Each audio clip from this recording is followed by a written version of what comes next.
Erev Tov, Shalom Uvracha, Parashat Mishpatim cette semaine. Une fois que les Béné Israël, ils ont atteint le sommet, c'est-à-dire le sommet spirituel dans Parashat Yitro, lorsqu'ils ont reçu Mahamad Har Sinai, les Aseret Adiberot, alors directement la Torah nous projette dans Parashat Mishpatim, où là on va parler justement des Mishpatim, c'est-à-dire des lois qui sont sikhlites, qui sont logiques, et donc que toute société se doit d'adopter. Entre autres, il y aura bien sûr les lois du Eved Ivri, les dîners Nezikin, les dîners des Shomrim, etc. Mais ce que j'aimerais essayer d'expliquer ce soir, comment se fait-il que lorsque les Béné Israël ont reçu justement les Aseret Adiberot, alors la Torah, elle fait un hefsek, elle fait une coupure, depuis le moment où ils ont reçu les Aseret Adiberot, jusqu'à la fin, la toute fin de Parashat Mishpatim, où il est enseigné là-bas, regardez bien, Vaikar Sefer Aberit, donc Moshe Rabbeinu a pris Sefer Aberit, la Torah, Vaikra Beozne Ha'am, il a appelé donc dans les oreilles du peuple, Vayomeru Kol Asher Diber Hashem Naase Venishma. Et donc le peuple s'est prononcé à partir de là, Naase Venishma. Et donc ce Naase Venishma, comme on le connaît si bien, Naase on fera, Venishma on comprendra, alors on ne le voit qu'à la toute fin de Parashat Mishpatim. Comment se fait-il que la Torah ait fait encore une fois une coupure, un hefsek aussi grand entre le fait d'avoir reçu les Aseret Adiberot, où là les Béné Israël ne se sont pas prononcés, il y a eu donc Parashat Mishpatim, et ensuite, tout de suite après, on voit le Naase Venishma. Pourquoi encore une fois cette coupure?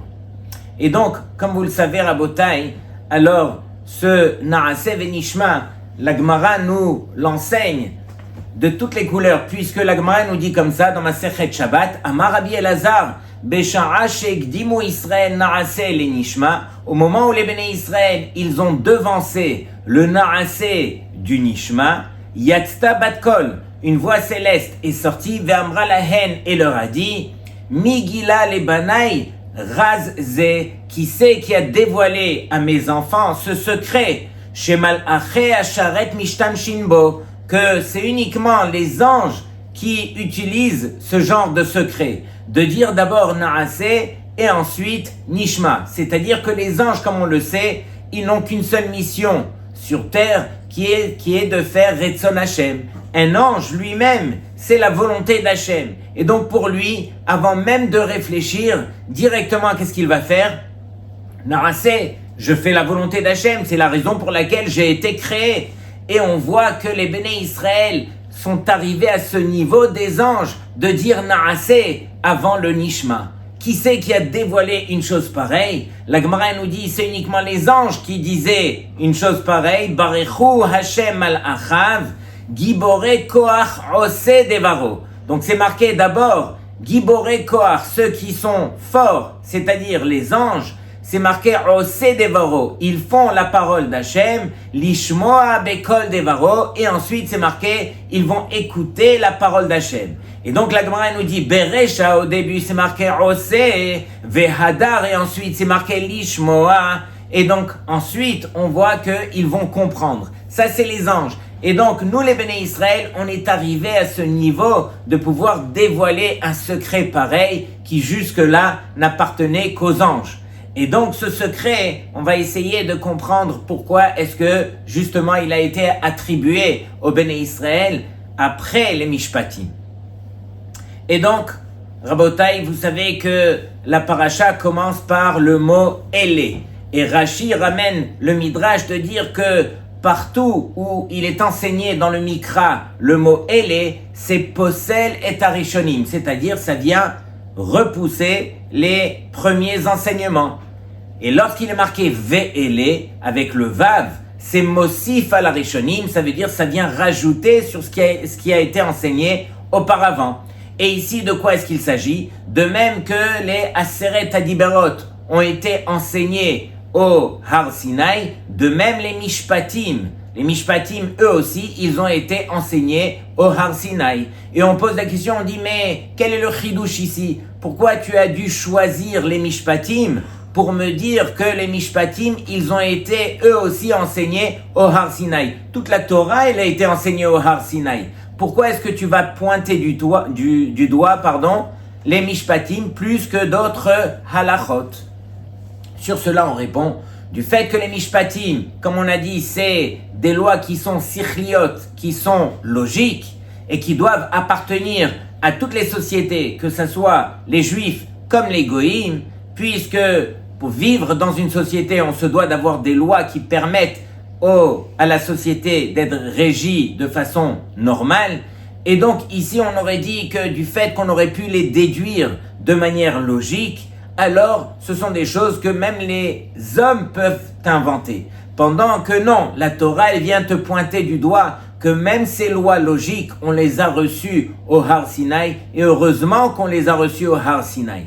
Il faut marquer aussi que c'est marqué Lifnehem, Asher Tassim Lifnehem. Devant eux, c'est qui devant eux? Devant les Juifs, et non pas devant les Goïm. C'est marqué Lo asachen lechol goy ou mishpatim badidaum. C'est marqué que les Goïm ne connaissent pas les Mishpatim. Bien qu'ils les appliquent dans leur société, ils ne pourront jamais atteindre le niveau de Emet comme les Béné Israël peuvent l'atteindre dans les Mishpatim de la Torah. La Torah, c'est uniquement la Torah qui nous enseigne le Emet derrière les Mishpatim. Et non pas uniquement pour arrondir les angles autour des lois qui peuvent régir une société, mais pour atteindre un niveau de Emet que la Torah peut nous dicter. Et c'est la raison pour laquelle, alors on dit que les Goïm, eux, pourquoi ils n'atteignent pas ce niveau de vérité comme la Torah? Parce que c'est marqué que les Goïm, eux, ils font leurs lois, où ça? Dans les batés archaot, dans leurs tribunaux. Et Rashi nous dit, c'est quoi les batés archaot? Pourquoi on les appelle des archaot selon les mesures? Parce que Rashi dit, Hakol aruch lefi sichlam. Parce que tout est mesuré par rapport à leur intelligence. Et nous, bien sûr que l'intelligence de la Torah, elle dépasse de loin, et heureusement, l'intelligence des hommes pour nous amener justement au Emet. Et une deuxième raison pourquoi il est marqué Asher Tassim Lifnehem, que vous mettrez Lifnehem devant eux, devant les Juifs et non pas devant les Goïm, pour dire que si finalement on a un différend avec un frère juif, alors on se doit de le régler dans un Beddin autour de Rabbanim qui régissent selon les lois de la Torah et non pas d'aller chez les tribunaux Goy, bien qu'il s'agisse de lois, encore une fois, qui sont logiques. Même dans ce cas, on devra justement aller dans les batés dinim et non pas dans les batés archaot. Autre chose aussi, donc on voit que ces mishpatim là sont très très logiques.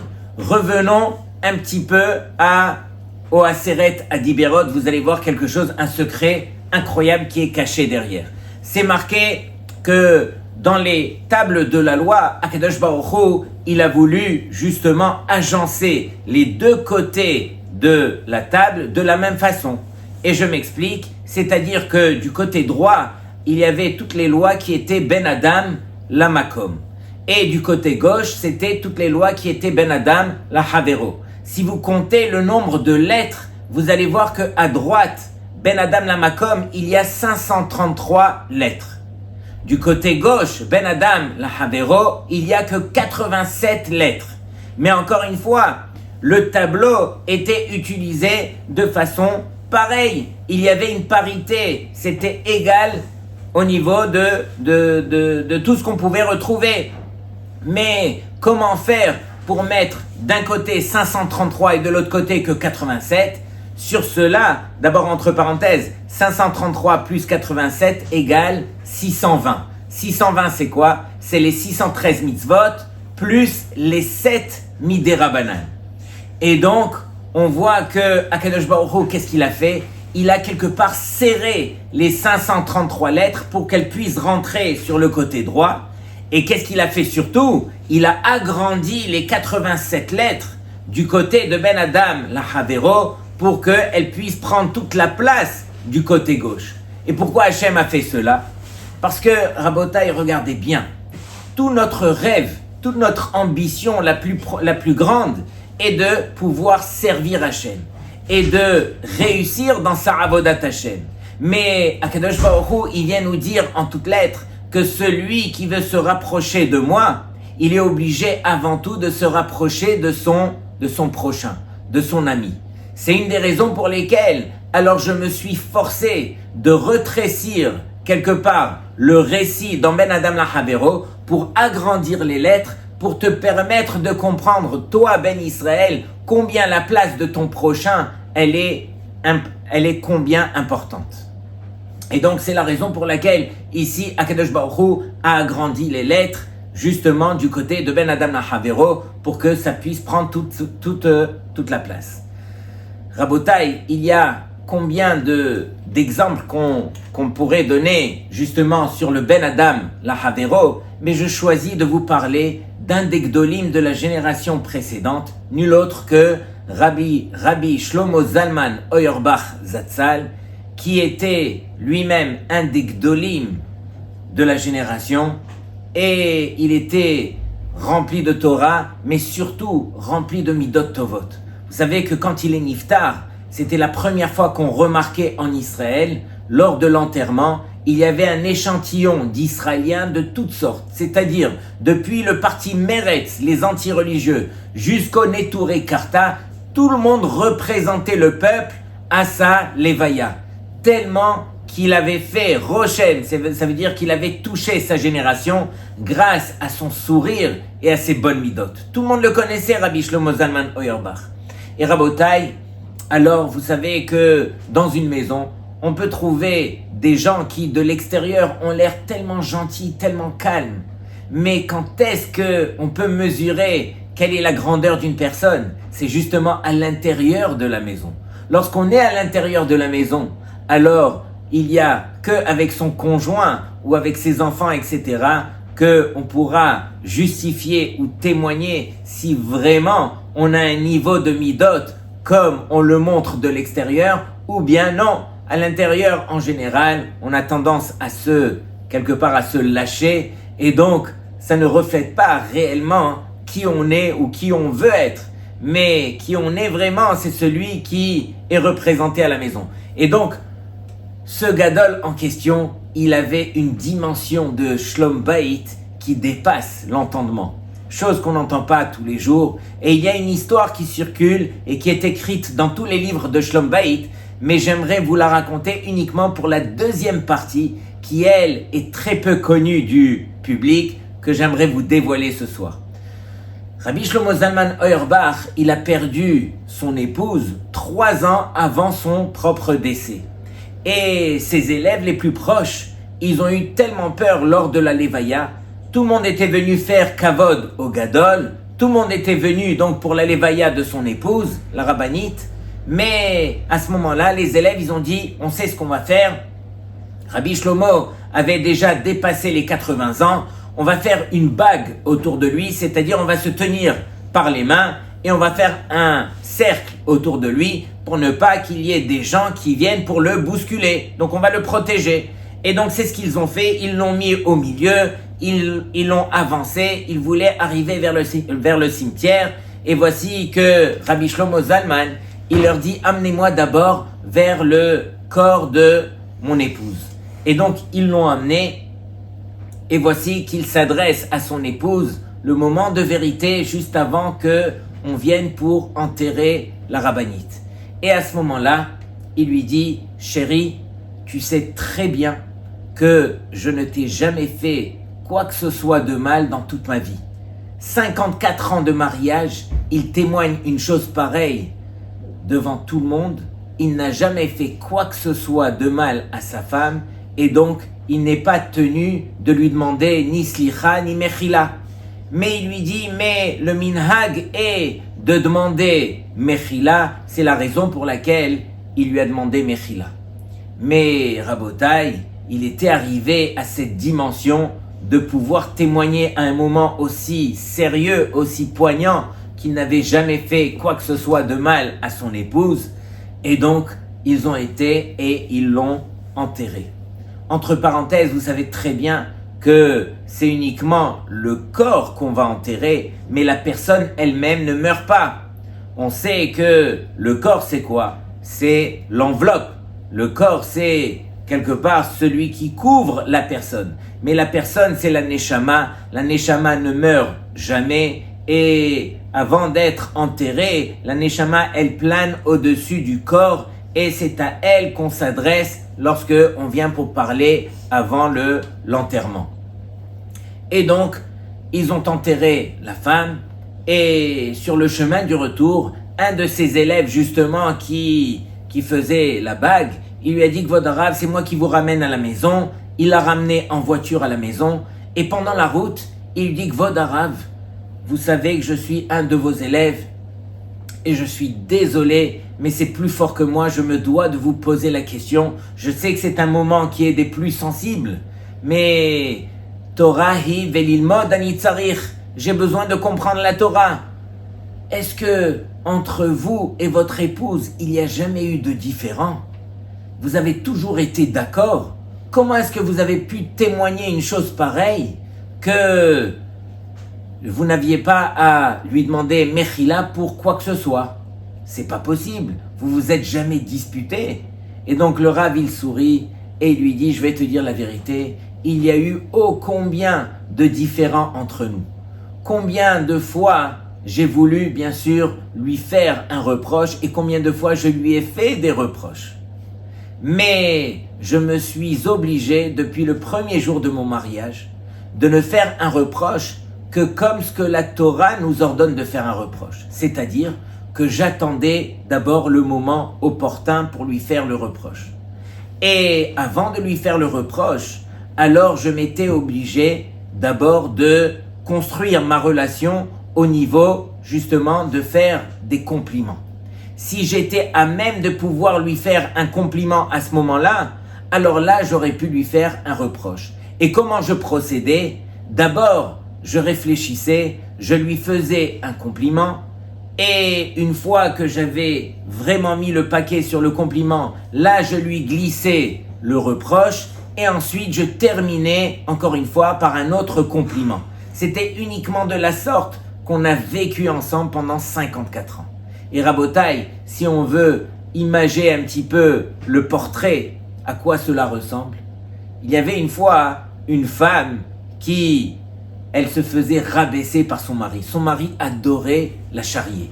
Et il l'embêtait, il la charriait aux yeux des membres de sa famille, aux yeux des étrangers. Et elle était tellement vexée, elle se sentait tellement rabaissée, elle avait du mal. Et elle se disait, ça y est, on rentre à la maison et je vais lui dire et je vais lui faire. Et elle voulait vraiment le descendre. Mais elle s'est dit, je n'ai rien à gagner que de le descendre. Pourquoi? Parce que si je rentre à la maison et je lui envoie en pleine tête, lui aussi, il va réagir et finalement, on va finir par se disputer comme on a des fois l'habitude. Mais en fin de compte, il n'aura pas appris la leçon et il n'aura même pas compris qu'est-ce que j'ai à lui reprocher et j'aurai tout perdu. Donc, elle a essayé de jouer le jeu de Rabbi Shlomo Zalman Auerbach Zatzal.